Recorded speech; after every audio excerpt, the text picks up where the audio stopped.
जी हाँ, आप आए हैं मेरे YouTube चैनल इंग्लिश विद ज्ञान पर और मैं ज्ञान प्रकाश आपका तहे दिल से शुक्रिया अदा करता हूँ कि आप मेरे चैनल पर आए हैं। जी हाँ, यहाँ पर आपको मिलेगी इंग्लिश विद ट्रिक, अर्थात आप ट्रिक के साथ यहाँ पर ग्रामर सीखने वाले हैं। तो वीडियो को स्किप मत कीजिए। मैं आपको आज पढ़ाने जा रहा हूँ क्लास 12 के इडियम्स एंड फ्रेजेस को।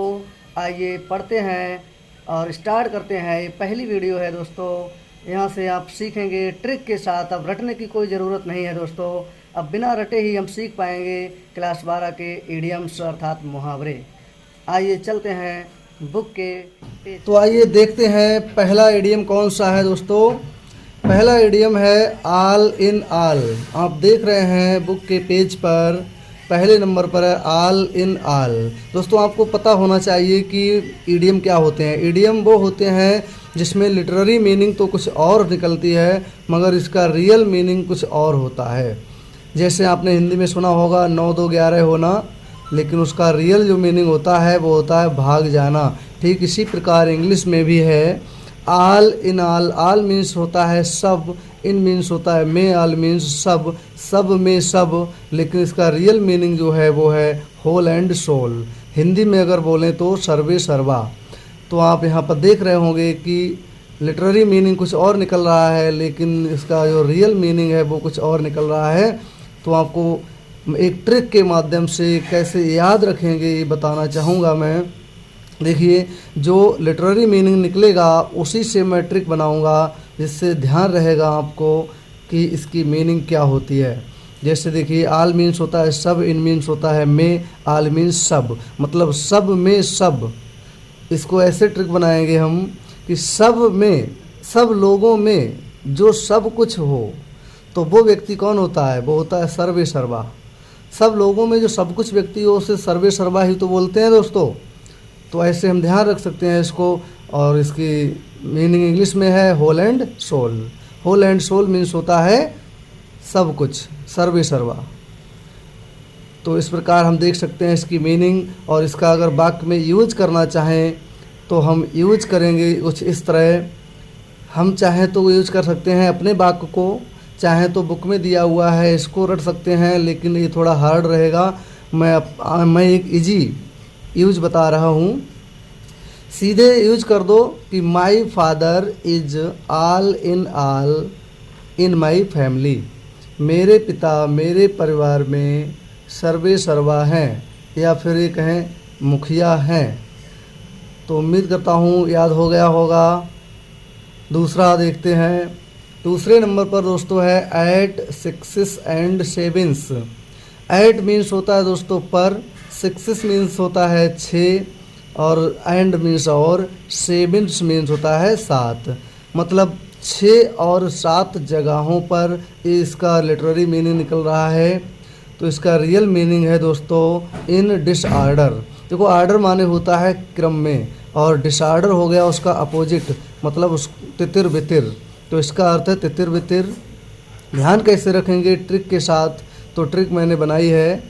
एट मीन्स पर, सिक्सेस मीन्स 6 और एंड सेवेंस मीन्स 7। 6-7 जगहों पर, 6-7 जगहों पर कोई चीज़ अगर रखी हुई है तो समझ लो वो तितिर बितिर रखी हुई है। तो ऐसे ध्यान रख सकते हैं हम। इसकी मीनिंग होती है तितिर बितिर या बेतरतीब। तो इन डिसऑर्डर बोलते हैं इंग्लिश में। अब इसका यूज हम किस प्रकार करेंगे?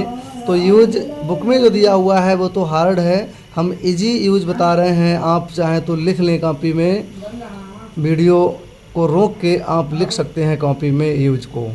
तो देखिए यूज कर रहा हूँ मैं। Students put their books at sixes and sevens. विद्यार्थी अपनी किताबों को तितिर बितिर रख देते हैं। तो यूज हो गया। फिर से देखिए एक बार। स्टूडेंट्स विद्यार्थी, पुट रखते हैं, देयर बुक्स अपनी किताबों को, एट सिक्सेस एंड सेवेंस मतलब तितिर बितिर। विद्यार्थी अपनी बुक्स को तितिर बितिर रखते हैं। तो इसका यूज हो गया। आइए बढ़ते हैं तीसरे नंबर पर। लिखा हुआ है add fuel to fire. Add fuel to fire. दोस्तों इसका अर्थ निकल रहा है, ऐड मीन्स होता है जोड़ना, फ्यूल मीन्स होता है ईंधन, टू मीन्स होता है को या में, फायर मीन्स होती है आग, मतलब आग में ईंधन को बढ़ाना या जोड़ देना। तो इसका जो मीनिंग है वो है to make the matter worse, मतलब मेक मीन्स बनाना, मैटर मीन्स मामले को, वर्स माने खराब, मतलब मामले को खराब कर देना, अर्थात आग में घी का कार्य करना। दोस्तों इसकी ट्रिक है, अगर हम आग में ईंधन को अगर बढ़ाएंगे तो आग तो भड़केगी, और तो इसका मतलब है कि अग्नि में घी का काम करना, अग्नि में घी डालते हैं और आग भड़क पड़ती है। इसी तरह हम इसको समझ सकते हैं। इसका यूज अगर करें तो यूज इस प्रकार हम कर सकते हैं अपने सेंटेंस में, ध्यान दें। रमेश केम, रमेश आया, and add fuel to fire, और अग्नि में घी का काम कर दिया, इन द मैटर, मामले में। रमेश आया और मामले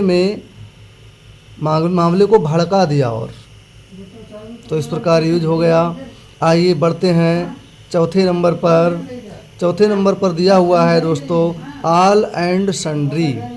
ऑल एंड सन्ड्री का रियल मीनिंग होता है everyone without distinction. Everyone means प्रत्येक, विदाउट मीन्स बिना, डिस्टिंक्शन मतलब होता है भेदभाव, मतलब बिना भेदभाव के, प्रत्येक को बिना भेदभाव के, इसका अर्थ है। अब कैसे हम ध्यान रखेंगे इसको, देखो ऑल मीन्स होता है सभी को, सन्ड्री से ध्यान रखेंगे हम संडे, मतलब संडे के दिन अगर हम चाहें तो सभी को बुला सकते हैं या मिल सकते हैं, तो ऐसे ध्यान रखेंगे all and sundry. All means सभी को, सन्ड्री मीन्स संडे को, सभी को संडे को हम मिला सकते हैं या बुला सकते हैं, तो इस प्रकार ध्यान रखेंगे।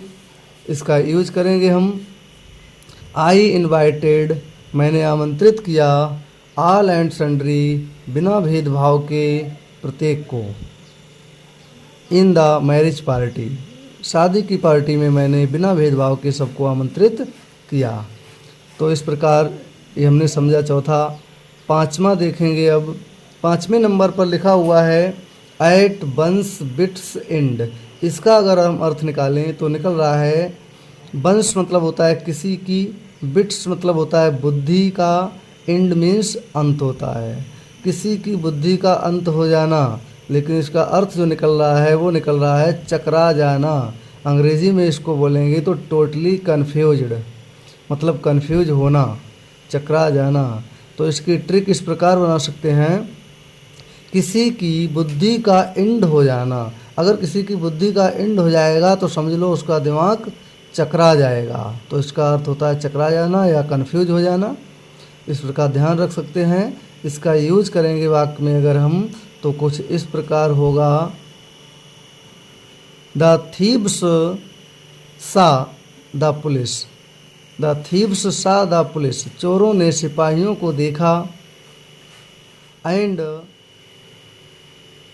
There wits end, and their wits end, और उनकी बुद्धि का एंड हो गया, अर्थात उनकी बुद्धि चकरा गई। तो इस प्रकार इसका यूज हो गया। और 6 नंबर पर हम देखते हैं, 6 नंबर पर है अबव बोर्ड। अबव मीन्स होता है ऊपर, आप जानते होंगे। बोर्ड मीन्स होता है बोर्ड जो हम लिखते हैं बोर्ड पर, उसको ही मान लो, या फिर एग्ज़ाम वाला बोर्ड मान लो। तो अबव मीन्स ऊपर, बोर्ड माने बोर्ड में, बोर्ड में ऊपर। अगर एग्ज़ाम वाला बोर्ड है तो उसमें अगर हमारा नाम सबसे ऊपर है तो समझ लो कि हम कौन हैं, तो हम हैं ईमानदार व्यक्ति। ईमानदार होंगे तभी हमारा नाम ऊपर आएगा सबसे ज़्यादा टॉप लिस्ट में। तो इसके लिए कहेंगे अंग्रेजी में ऑनेस्ट या फ्रैंक, ईमानदार या स्पष्ट। इसको यूज करेंगे अगर तो इस प्रकार होगा, माई फ्रेंड मोहन, मेरा मित्र मोहन, इज है अबव बोर्ड, ईमानदार है, इन स्टडी, पढ़ाई में।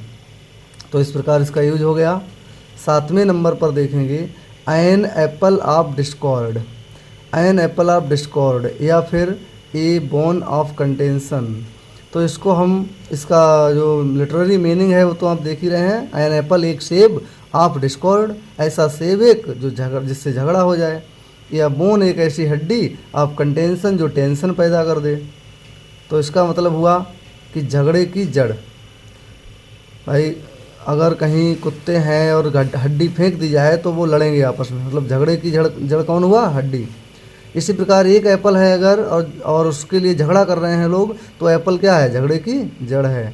इसको यूज करेंगे हम अंग्रेजी में, इसकी मीनिंग देख लें, काज ऑफ क्यूरल, झगड़े की जड़, झगड़े का कारण। यूज करेंगे तो इस प्रकार कर सकते हैं, Kashmir is an apple of Discord, Kashmir झगड़े की जड़ है, between India and Pakistan, Bharat और पाकिस्तान के बीच।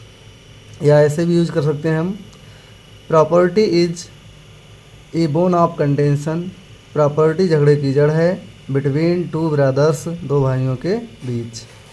तो उम्मीद करते हैं आपको समझ में आ रहे होंगे। अगर समझ में आ रहे हैं तो कमेंट करें और मेरी वीडियो को लाइक भी करें, और मेरे चैनल को अगर सब्सक्राइब नहीं किया अभी तक तो सब्सक्राइब अवश्य कर लें। ऐसी ही ट्रिक के साथ मैं आपको आगे पढ़ाता रहूँगा। तो अब आगे बढ़ते हैं। देखिए, एट डेगर्स ड्रॉन, देखिए इसकी जो लिटरेरी मीनिंग है वो है एट डेगर्स। डेगर मीन्स होता है खंजर, ड्रॉ माने खींचना होता है, मतलब खंजर खींचना। तो इसका अर्थ है ओपन इनेमिटी, खुले दुश्मन, या बिटर इनेमीज, कटु शत्रु, मतलब विकट शत्रु। तो इसको कैसे ध्यान रखेंगे? देखिए, जब विकट शत्रु होते हैं, जब खुले दुश्मन होते हैं, तभी तो वो डैगर खींचते हैं, तभी तो खंजर खींचते हैं एक दूसरे को मारने के लिए। तो ऐसे ध्यान में रखेंगे हम कि डैगर खींचते हैं वो लोग जो होते हैं घोर शत्रु। तो इसका अर्थ है घोर शत्रुता। तो इसको यूज करेंगे हम सेंटेंस में, तो इस प्रकार होगा, राणा प्रताप एंड अकबर, राणा प्रताप और अकबर बर मीन्स थे, एट डेगर्स ड्रॉन, घोर शत्रु, विद ईच अदर, एक दूसरे के।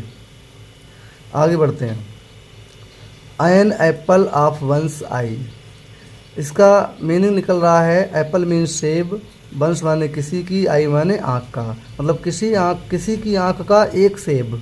इसका मतलब हुआ कि किसी के आँखों के सामने एक सेब हो केवल। जब एक ही सेब होगा किसी की आंखों के सामने तो समझ लो उसके लिए बहुत प्रिय होगा वो सेब। अर्थात इसका अर्थ है वेरी डियर, बहुत प्रिय, मतलब आंखों का तारा। तो इसको यूज इस प्रकार करेंगे हम कि Sudhir is the only son of his mother, Sudhir अपनी माता का इकलौता पुत्र है।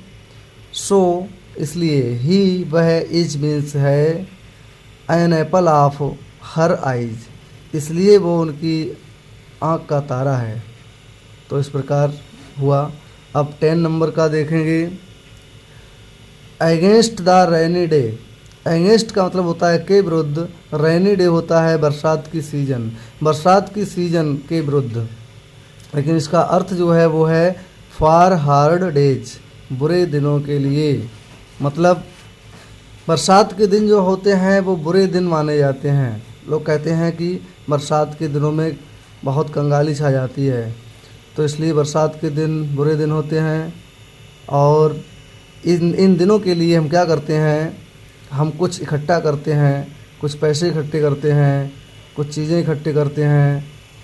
तो इस प्रकार ध्यान रखेंगे, मतलब बुरे दिनों के लिए, बरसात के दिन के विरुद्ध क्या करते हैं, कुछ इकट्ठा करते हैं। तो बुरे दिनों के लिए हम इकट्ठा करते हैं या कठिन दिनों के लिए इकट्ठा करते हैं। तो यूज करेंगे इसका इस प्रकार, वी शुड सेव समथिंग, हमें कुछ ना कुछ बचाना चाहिए, अगेंस्ट द रेनी डे, बरसात के दिनों के विरुद्ध, अर्थात बुरे दिनों के लिए। तो इस प्रकार ये हो गया यूज। तो दोस्तों आज के लिए बस इतना ही। नेक्स्ट वीडियो में आपको मिलेंगे और 10 ईडियम और ट्रिक के साथ ही मिलेंगे। शायद ही कोई ईडियम बचेगा जिसकी ट्रिक बनाने में प्रॉब्लम हो, वरना लगभग काफ़ी ईडियम्स की ट्रिक मैं आपको बताऊंगा। तो अब रटने की ज़रूरत नहीं है, अब केवल समझने की ज़रूरत है। और आप आए हैं बिल्कुल सही चैनल पर, इसको सब्सक्राइब अवश्य करके रख लें, यहाँ पर मिलेंगी बेहतरीन चीज़ें। धन्यवाद दोस्तों।